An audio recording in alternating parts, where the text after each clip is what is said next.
पांडवों की उत्पत्ति और पांडु का परलोक गमन। वैशंपायन जी कहते हैं, जन्मेजय अमावस्या तिथि थी।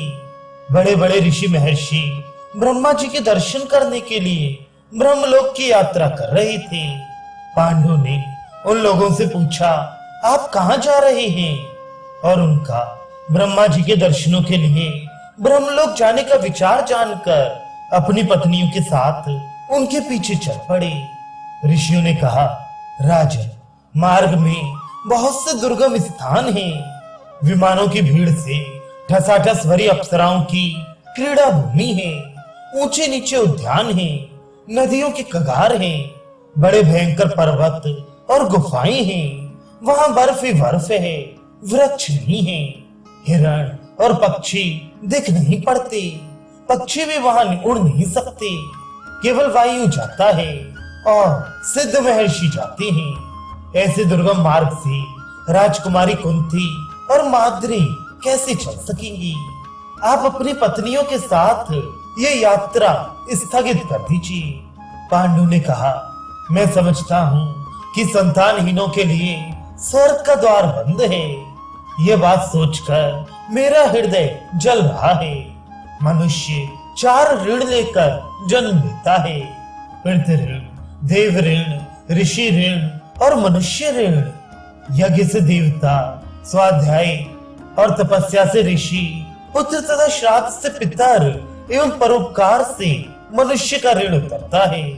मैं और सब ऋणों से तो मुक्त हो गया हूँ, परंतु पितरों का ऋण मेरे सिर पर है।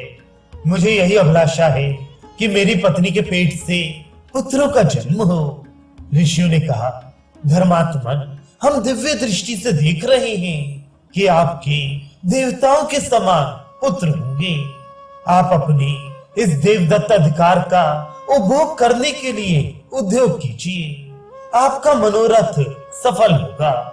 पांडु ऋषियों की बात सुनकर चिंतित हो गए। वे जानते थे कि किंदम ऋषि के श्राप के कारण मैं स्त्री सहवास नहीं कर सकता। अब महर्षिगण वहां से चले गए थे।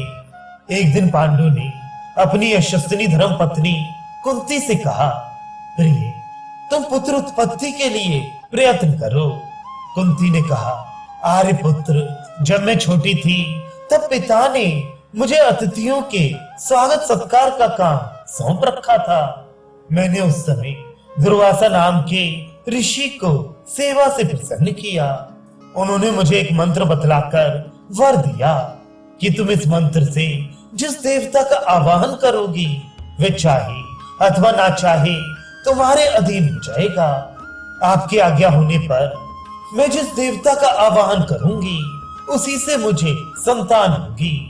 कहिए किस देवता का आवाहन करूं?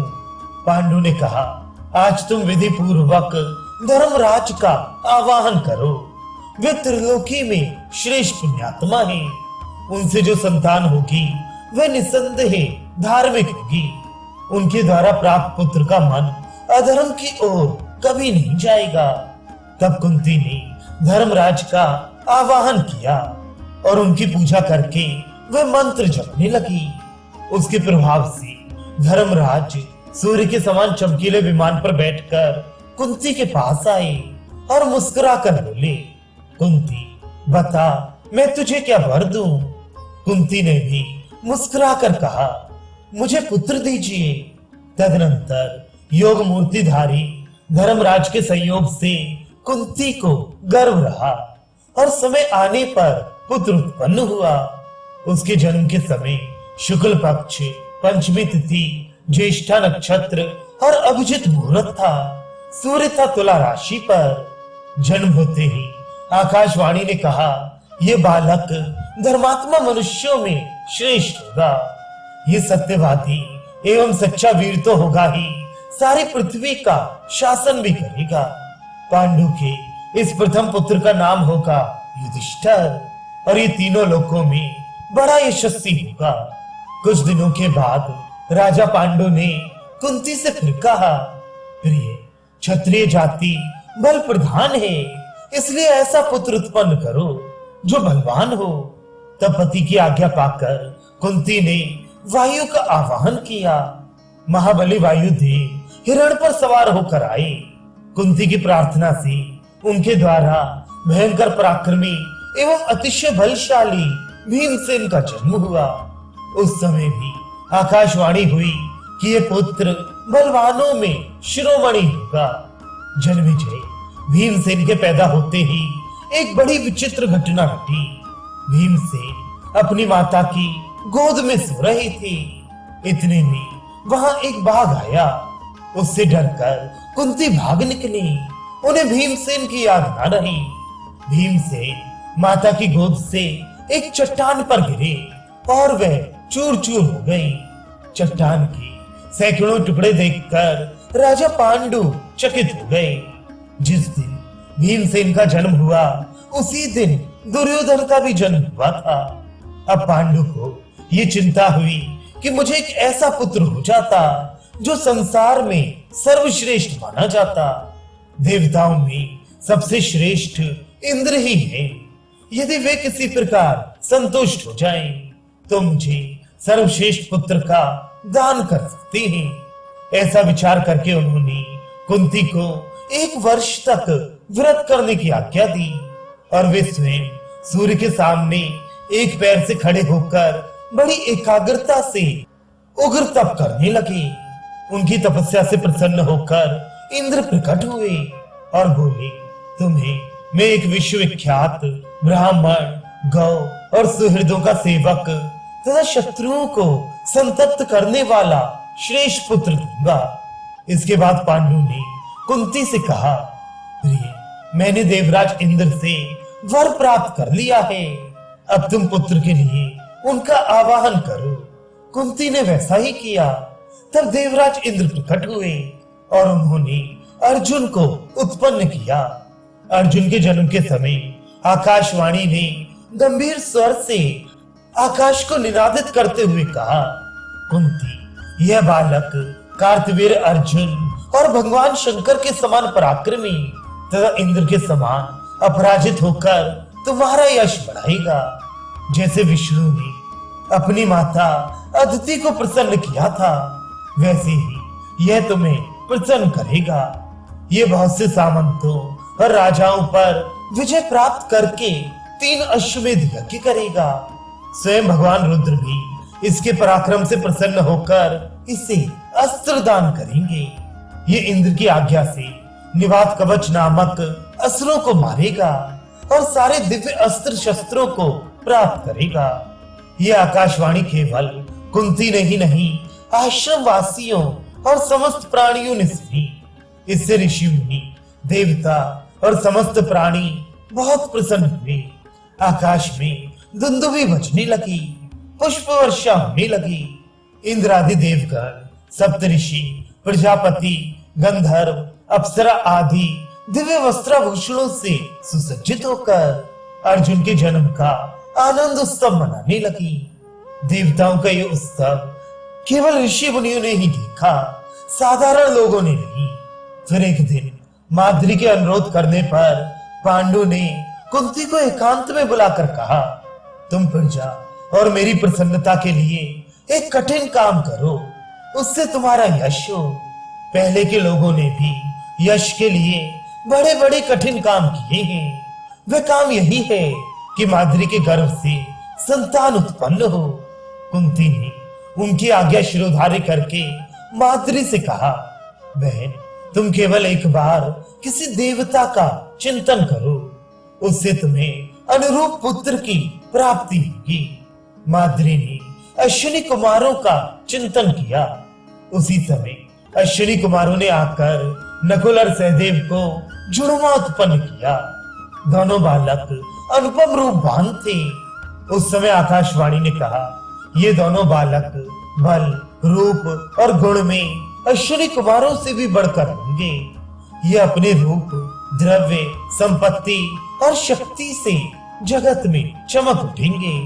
शशांक पर्वत पर रहने वाले ऋषियों ने पांडु को बधाई और बालकों को आशीर्वाद देकर क्रमशः नामकरण किया।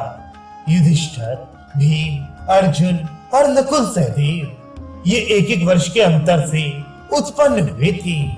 बचपन में ऋषि और ऋषि पत्नियां इनके प्रति बड़ी प्रीत रखती थीं। राजा पांडु भी अपने पुत्र और पत्नियों के साथ बड़ी प्रसन्नता से वहां निवास करने लगे। वसंत ऋतु थी, सारे वन वृक्ष पुष्पों से लद रहे थे।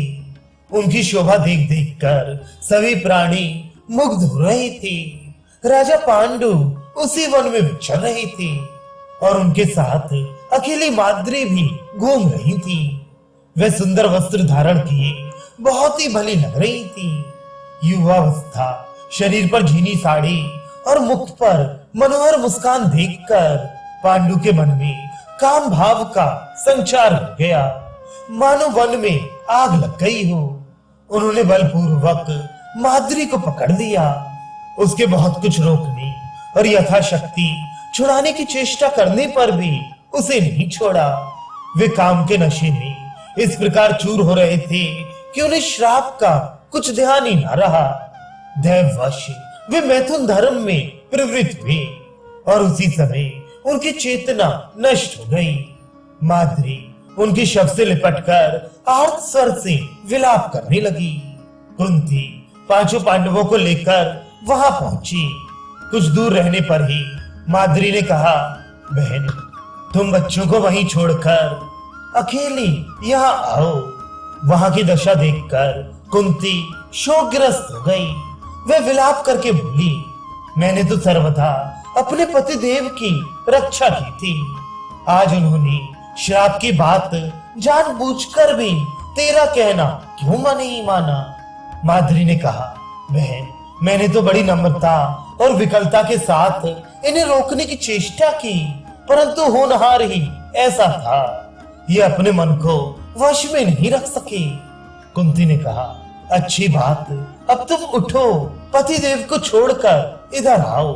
तुम इन बच्चों का पालन पोषण करो। मैं इनकी बड़ी पत्नी हूँ, इसलिए इनके साथ सती होने का मुझे अधिकार है। मैं अब इनका अनुगमन करूंगी। माद्री ने कहा, बहन, अपने धर्मात्मा पति के साथ मैं ही सती होंगी। मैं अभी युवती हूँ, मुझे इनके साथ जाना चाहिए। तुम बड़ी हो बहन, इतने के लिए मुझे आज्ञा दे दो। तुम मेरे पुत्रों के साथ भी अपने ही पुत्रों जैसा व्यवहार करना।